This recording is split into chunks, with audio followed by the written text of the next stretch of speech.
There is a funny phenomenon that seems to occur in some areas of my life. There is one area where it almost happens without fail. Something happens every time I decide to rent a plane and go flying. One of the greatest thrills of flying is the view that you get when you're at the windshield of the plane without any aisles in front of you and no flight attendants handing out peanuts. Just you in the sky. You could see for miles. I told you a story about that once before. So I like to go up when the sky is clear and blue, when there is no wind, or if there is, the wind better be slow and straight down the runway. And here is where the phenomenon hits. I watch the weather for a few days beforehand. I make sure that there's a good stretch of at least 3 to 4 days of crystal clear weather. Then I go on the aircraft reservation system and I look through the fleet of planes to make sure that my favorite plane is available for the time that I want to fly. And click, I make the reservation. The thrill is always there. It puts me in a great mood. The weather is good, and I have my favorite plane set aside for myself. Then the day finally comes. And with a big smile on my face, I drive to the airport. Somewhere about halfway there, I look up into the sky, and I can see what looks to be a thin line of gray clouds off in the distance. I shrug it off. I mean, I'm not going that far, so the clouds out there really shouldn't be an issue for me. As I get closer to the airport, I look off into the distance and, well, the trees seem to be swaying a little bit now, and the leaves are blowing in the wind. The wind has picked up. I get to the airport and I go to the flight planning room and check the FAA airspace reports and check the weather system for the airport. It is then that I usually find the capital letter G in the weather report: wind gusts. I take the keys from the girl at the desk and I walk out to my favorite airplane, and that thin line of clouds off in the distance is now a complete blanket of overcast over the entire airport and as far as the eye can see.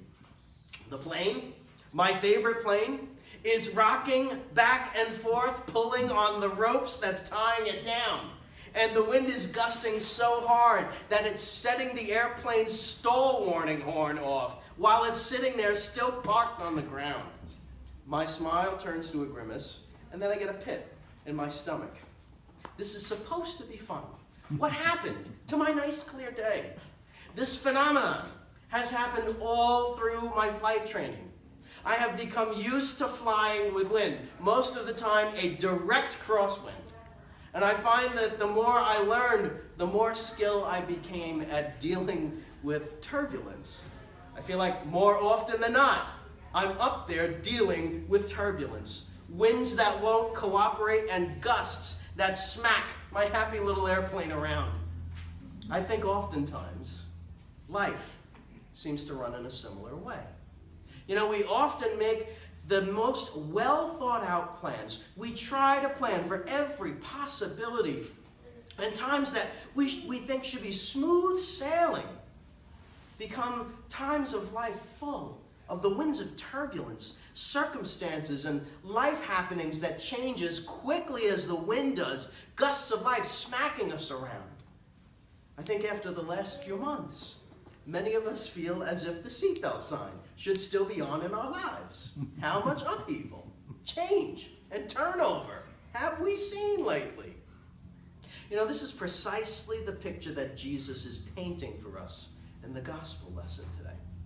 Jesus is pointing to a community fixture, the place that all of life revolves around. The temple, the church, was the place where people encountered God. It was the place where people went to sacrifice and to find forgiveness. And Jesus makes this shattering and controversial statement. Think about it. God is present in the flesh, in his own temple, and he predicts and foretells its own absolute destruction. Jesus has turned on the seatbelt sign and is predicting massive upset and violent turbulence. God himself is walking amongst the people that he is in with his own temple, telling his people to get ready because life as they know it is going to be torn down. And the details of what Jesus says are so horrific, it sounds like anarchy is coming. But there is another message that Jesus is really getting at. And it's beyond all of the turbulence that Jesus is saying is on the way. Jesus is asking a deeper question of us. And the turbulence that he's predicting, the turbulence of life, is only pointing to it. Jesus' question is, where do you find your home? That's what Jesus wants to know. Home is where we find safety. It is the place where we find comfort. Home is the place where we can take shelter out of the storm and out of the turbulence of life. And Jesus is saying, life is going to be stormy. It is going to be rough. But be careful. And really think about the place that you come back to. The place where you find your grounding. And indeed, you do need to be grounded in the midst of this life. But where can we find a sense of home? A sense of peace, a place where we can heal and be built up after the winds of life have rocked us till we're disoriented. Jesus is telling us today, our home, through all the storms of life, our home is found in God's presence. Our home is at the foot of the cross of Good Friday and at the entrance of the tomb, the empty tomb of Easter morning. It is in coming back to a place of grounding in our fellowship and our relationship with God that we find we're truly home. God is the one who knows us best and loves us the most. We can find tremendous comfort, grounding, and healing when we gather ourselves in God's presence. One of the ways that we can receive that sense of love, that sense of home, is to get to know God better. We can understand who God is and find a sense of safety when we gather with God by understanding God's character. That's why, as Lutherans, we gather in what we call word and sacrament. Come gather in God's word, because there you'll see how God handles so many different life situations and how he has taken care of his people in the midst of the turbulence of life. One of the things that God is showing us today as we gather in his presence is that he has a tremendous sense of justice. What beautiful comfort to know that as we gather in the arms of God today and his embrace, he has a deep sense of care that there is justice for our lives. And that is just one aspect of God's character that God's revealing today. God has a sense of righting wrongs. And I know that can be hard to grasp, especially when we've been hurt or wronged. But God is promising that he will indeed work justice for us in his time, not ours. We gather in the arms of God today, and God has a strong sense of right and wrong and of justice for those who are oppressed and hurt in life.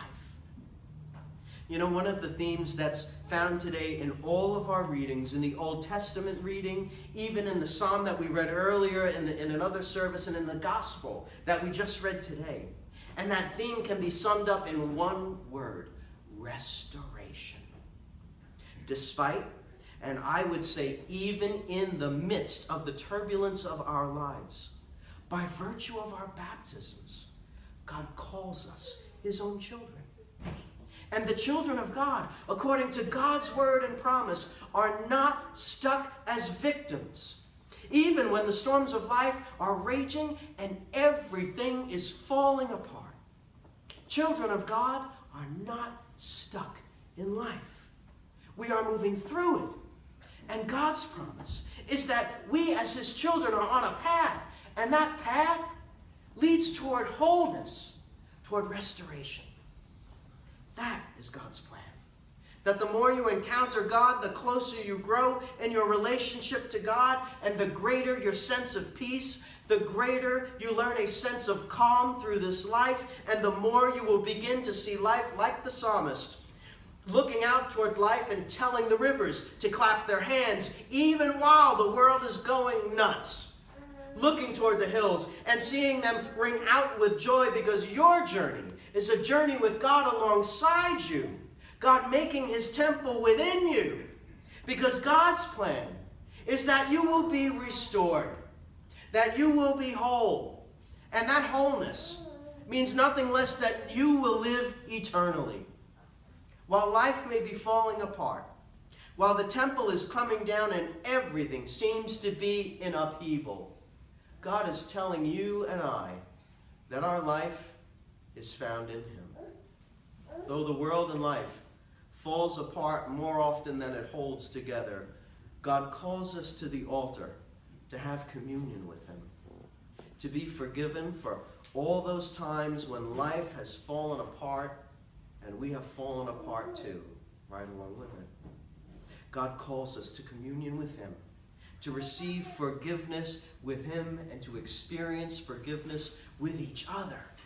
And then to go, like our epistle lesson told us today, go out and be about your Father's work, out in a world that needs to hear that message, that God is here to gather us into himself, especially when life feels as if it is falling apart.